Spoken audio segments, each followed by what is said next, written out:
किसी ने क्या खूबसूरत बात कही है कि इंसान को कर्म के अनुसार ही भाग्य मिलता है, लेकिन इस जीवन में व्यक्तित्व का धनी सिर्फ वही व्यक्ति हो सकता है जो कर्म और भाग्य के मेल को जानता है। नमस्कार दोस्तों, ईश्वर सदैव आपका भला करे और आपकी झोलियां ईश्वर के आशीर्वाद से हमेशा भरी रहे। तो दोस्तों, आज बात करेंगे एक कहानी की।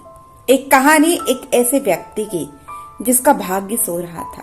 वो हमेशा यही सोचता था कि उसका भाग्य कब जागे और कब वो अपने आप को धनवान बना सके, लोगों के बीच प्रसिद्ध बना सके, जीवन में सारी खुशियां प्राप्त कर सके। इसी उधेड़ बुन में वो एक महात्मा के पास जाता है। तो महात्मा उससे कहते हैं कि जा, जो तेरा भाग्य है वो उस दूर पर्वत के पीछे सोया हुआ है। यदि तू उसे जगा कर ले आएगा तो तू भाग्यशाली बन जाएगा। अब वो व्यक्ति इस आशा में कि मैं भाग्यशाली बन जाऊंगा, उस पर्वत पे जाने की तैयारी करता है। अगले दिन वो यात्रा के लिए निकल पड़ता है। रास्ते में चलते ही उसे एक बहुत बड़ा शेर मिलता है। शेर को भूख लगी थी, वो उसे खाने ही वाला था कि उस व्यक्ति ने उससे कहा कि भाई मुझे मत खाओ, मैं तो अपना सोया भाग्य जगाने जा रहा हूँ। शेर ने कहा तुम्हारा भाग्य जाग जाए तो मेरी एक समस्या है, उसका समाधान उससे पूछ लेना। तो वो कहता है कि ठीक है, आप अपनी समस्या बताएं। तो शेर कहता है उससे कहना कि मैं कितना भी खा लूं मेरा पेट भरता ही नहीं है, हर समय मेरे पेट में भूख की ज्वाला की अग्नि जलती है। उस व्यक्ति ने कहा ठीक है, मैं ऐसा ही करूंगा। अगले दिन चलते चलते रात के समय वो एक किसान के घर के पास पहुंचता है और वो रात वो किसान के घर में गुजारता है। बातों ही बातों में किसान को जब ये पता चलता है कि ये व्यक्ति अपना सोया भाग्य जगाने जा रहा है, तो वो उससे पूछता है कि क्या आप मेरा एक काम कर सकते हैं।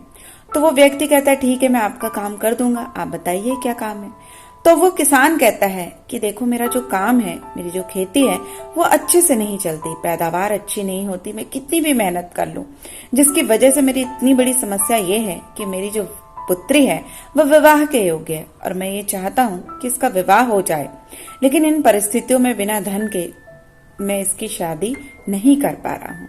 वो व्यक्ति बोलता है ठीक है, मैं जब वहां पहुंचूंगा तो मैं आपकी समस्या का समाधान जरूर पूछ लूंगा।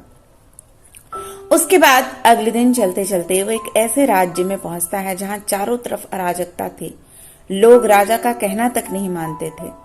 अचानक से उसे कुछ जो सैनिक थे वो बंदी बना लेते और राजा के सामने ले जाते हैं। तो बातों ही बातों में राजा उससे पूछता है कि तुम कहाँ जा रहे हो। तो व्यक्ति बताता है कि मैं अपने सोए भाग्य को जगाने जा रहा हूँ। तो राजा उससे कहता है ठीक है, आज की रात तुम यहीं रुक जाओ, अगले दिन तुम चले जाना। उस रात राजा उससे बात करता है और कहता है कि जब तुम अपने भाग्य को जगाने जाओगे तो वहां भाग्य से पूछ के आना कि मेरे पूरे राज्य में अराजकता है, लोग मेरी बात सुनते ही नहीं हैं, यहाँ तक कि मेरे पूरे राज्य में अराजकता की वजह से बहुत ज्यादा परेशानियां हो रही हैं। तो व्यक्ति कहता है ठीक है, जब मैं अपने भाग्य को जगाऊंगा तो मैं आपका ये प्रश्न का समाधान भी जरूर पूछ लूंगा। अगले दिन वो वहां से चलता है, पर्वत के पास पहुंचता है, अपने सोए भाग्य को झिझोड़ कर उठाता है और कहता है उठो उठो, मैं तुम्हें जगाने आया हूँ। उसके भाग्य ने अंगड़ाई ली और उसके साथ चल दिया। अब उसका भाग्य हरदम उसके साथ रहता था। अब वो व्यक्ति मनहूस के बजाय भाग्यशाली बन गया और अपने भाग्य की बदौलत वो हर चीज का उत्तर भी जान गया था। जब वो वापसी में आया तो सबसे पहले उसी राजा का मेहमान बना।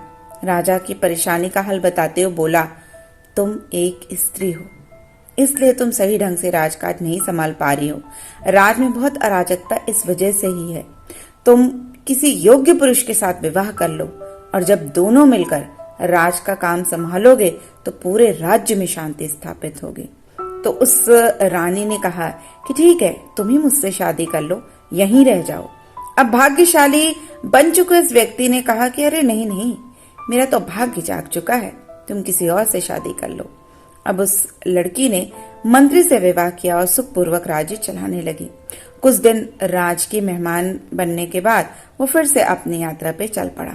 चलते चलते उसी किसान के पास पहुंचा और उसको उसके सवाल का जवाब बताया कि तुम्हारे खेत में बहुत अंदर की ओर 2 कलश हैं, उस कलश में बहुत सारे हीरे और जवाहरात हैं, तुम उन्हें खोद कर निकाल दो और उसके बाद तुम्हारे पास बहुत पैसा हो जाएगा और तुम अपनी बेटी का जो विवाह है वो भी धूमधाम से कर सकोगे। अब किसान जो था वो बहुत प्रसन्न हुआ। उसने वहां खुदाई की, वहां इतना सारा धन मिला उसे और उसने उसका बहुत शुक्रिया अदा किया और उसने उससे कहा कि आप इतने अच्छे हैं, आपने मेरी इतनी सहायता की, क्यों नहीं आप ही मेरी बेटी के साथ विवाह कर लो। अब तो मेरे पास धन भी है, मैं आपको पर्याप्त धन दूंगा। तो वो व्यक्ति कहता है, देखो अब मैं भाग्यशाली बन चुका हूँ, अब मैं वो पुराना वाला व्यक्ति नहीं हूँ, मेरा भाग्योदय हो चुका है, तुम अपनी सुंदर सी कन्या का विवाह कहीं और कर दो। अब किसान ने उचित वर देखकर उसकी जो कन्या थी उसका विवाह कर दिया और दोनों सुखी पूर्वक रहने लगे। कुछ दिन किसान का रहने के बाद वो व्यक्ति फिर आगे चल पड़ा। चलते चलते जंगल पड़ता है और जंगल में वही शेर उसे मिलता है। अब जब वो शेर उसको आते देखता है तो उसके पास जाके कहता है कि बताओ, क्या तुमने अपने भाग्य से पूछा कि मेरी जो समस्या है वो कैसे हल होगी?